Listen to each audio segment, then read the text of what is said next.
Coach Tim Cone, confident at naniniwala na kaya umanong talunin ng Gilas Pilipinas ang kahit sinong team sa Europe. At Gilas Pool Expansion, napapanahon na nga ba mga kabasketball?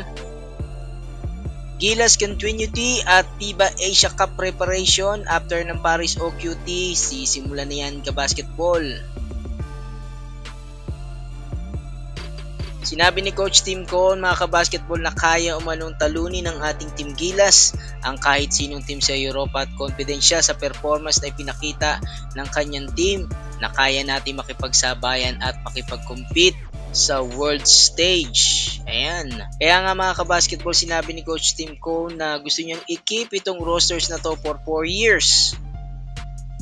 Okay naman yan para sa atin mga kabasketball, pero sa tingin natin hindi na rin bumabata itong ating mga players at syempre ang pinaghahandaan natin ay itong FIBA Asia Cup at itong FIBA World Cup 2027. So magiging qualifiers yan para dito sa 2028 LA Olympics. That time kasi mga kabasketball, itong si Brownlee ay 39 years old na habang itong si Junmar Fajardo ay 37.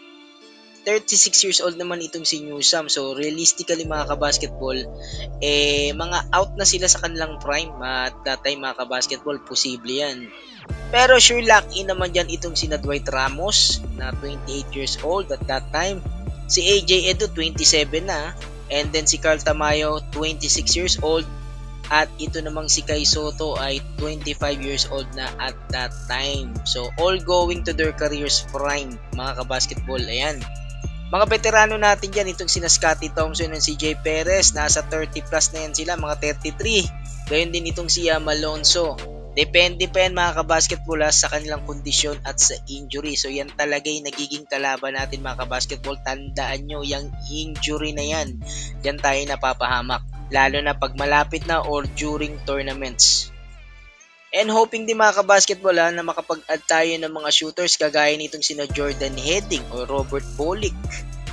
Kailangan talaga natin yan lalo na dito sa FIBA competition.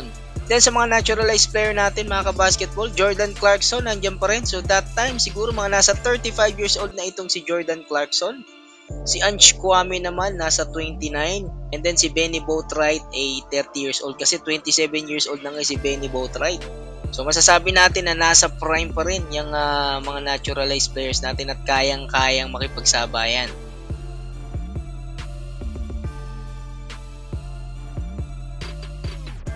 Up next mga kabasketball, itong FIBA Asia Cup 2025 qualifiers. And we will look to improve yung ating record. 2-0 tayo dyan ngayon.